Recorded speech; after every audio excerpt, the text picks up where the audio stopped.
greatest gladiator match in the history of the world. God versus man.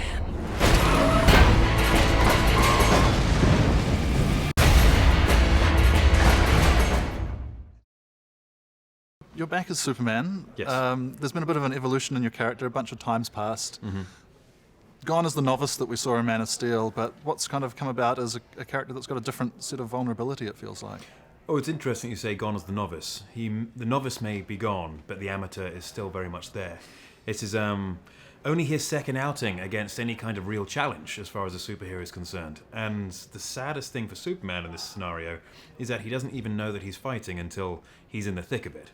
And he doesn't even know who the bad guy is until it's too late.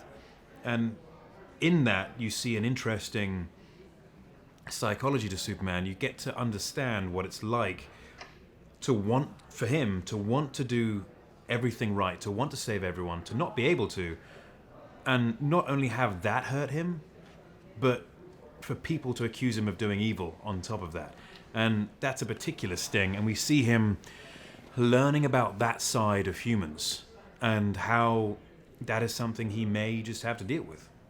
Because the character's been, on the one hand, canonized, Yep. And on the other, you don't quite understand some of the criticism that's being levelled, or maybe the depth of feeling that's coming from some of the human characters, yeah?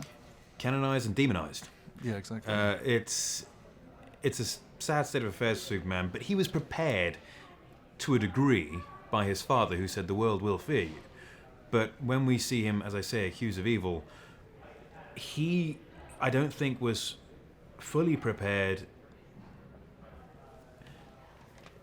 for the potential for human cruelty.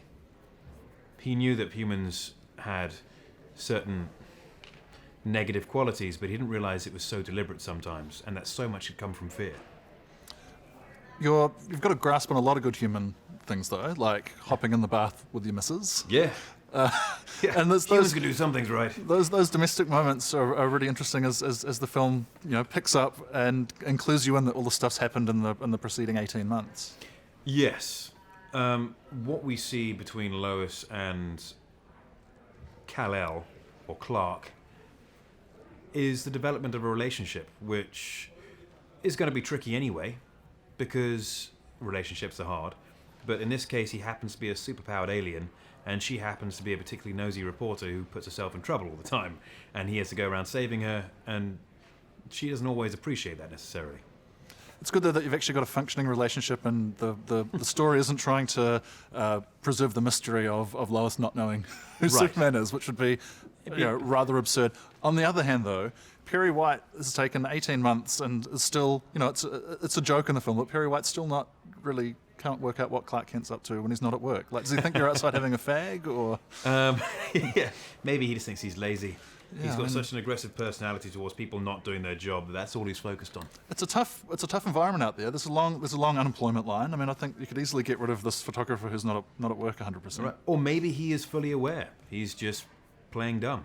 There we go. I guess Perry White is Superman's dad at this point, in a way. Or is Clark's dad, perhaps? I mean, there is serious potential for that. As you say, it'd be somewhat ridiculous if Perry didn't pick up on this. And certainly his relationship with Lois shows that in certain things that he allows her to do and gives her, and which goes beyond the simple thing of, okay, I kind of like you as an employee. And it starts to shine. I mean, God forbid if Superman had 3 dads. That would be tricky.